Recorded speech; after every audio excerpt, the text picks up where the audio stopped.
breakfast? Come and get it with Peter Russell-Clarke. And good morning to you and the millions and millions of young listeners. Trillions, I think we're up to these days, modern technology. Well, triple J, of course. Yeah. Now, I've been diving into a little bit of dehydrated food over the last week or so. Food that they've sucked all the moisture out of, then packed into little things so you can put them in backpacks. You're sneering at it. I can sense that. No, I think it's truly amazing, actually. I think the thing about it is you eat it after you've been walking all day, so pretty much anything, an old boot would probably taste good. But it's quite incredible. Have you ever delved into the world of dehydrated foodstuffs? Yes, I have. Have you? I use a product called... this is a commercial product called Deb or some bloody thing. Oh, that's the potato. And I think it's absolutely excellent if you just mix the dehydrated potato with butter and water. I think the packet tells you to use milk, but I don't. I just use water. And voila, you've got mashed potato. It only takes a minute or two, and it's absolutely bloody terrific. Though, I must say that the purists sneer at it, the same as they sneer at baked beans. Now, I've got a friend of mine who's an intelligent chap, and he loves baked beans. I still love baked beans. It's one of my favourite foodstuffs. Yes, well, I know that a lot of people say, oh, that tomato sauce and that's awful. So just pour the contents of the tin into a colander and wash all that yucky stuff off if you don't like it, and then put your own sort of sauce, any sort of sauce you like. What's wrong with a bit of tomato sauce on it?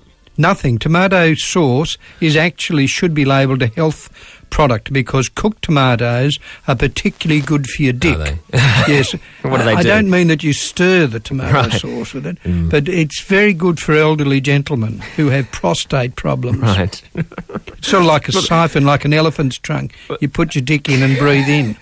That's a good bit of advice for a youth radio station as well, Peter. Well, they probably don't need it as much as I do.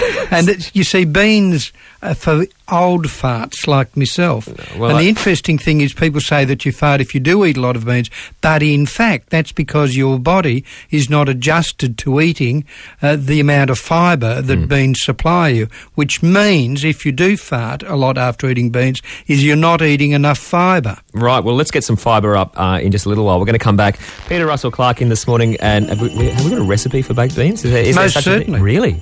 Most certainly. All right, that's coming up in just a bit. It's dried beans, not the stuff you get in tins. Ooh. G'day, Peter Russell-Clarke. So not just any beans, baked beans today. Baked beans. Just a little bit of history. Yep. The Scottish clergymen used to say don't eat beans because they're the food of the devil, and that, if you've heard that said, that's because the black eye in some beans were considered by the Romans to be the sign of death if you ate them, and it was death to the politicians because they used them to vote politicians in.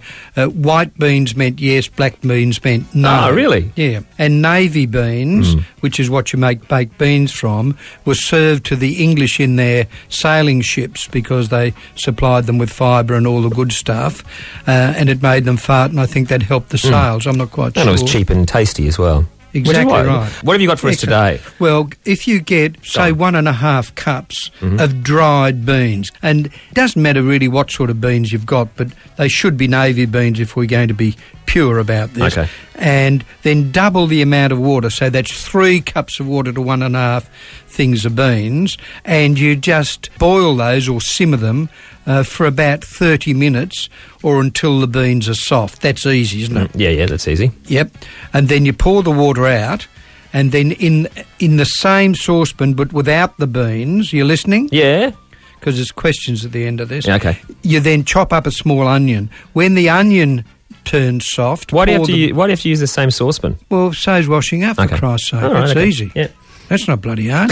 You can get 3 saucepans if you like and divide the bloody beans up between the 3 of them. You get an onion, and in whatever saucepan you like, or even a frying pan, you cook those in a little oil until they're soft. Then you pour the beans back in, and with the beans you put some smoky paprika, the red stuff. It's really just capsicum that's ground up. Say a tablespoon of raw sugar and lots of tomato paste.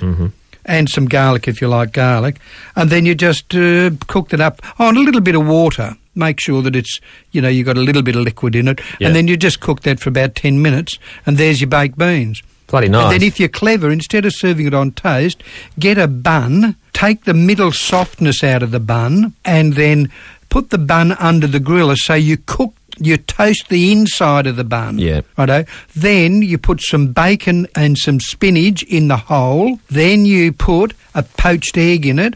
Then you pour your bean mixture on top of that. Then you whack it back under the griller with some cheese on the top. It takes you about 2.5 seconds to do, and it's absolutely delicious. Bloody beautiful. Peter Russell-Clarke, thank you very much. And tuck in the bed linen when you go to bed. The problem is you're likely to float out into the street. That's the bloody problem. Peter Russell-Clarke, thank you, sir. Did you like that bean thing? I love it. You promise you'll do it? I promise I'll do it. God bless you. Yeah. I'll certainly open a can of beans. You bugger. On Triple J.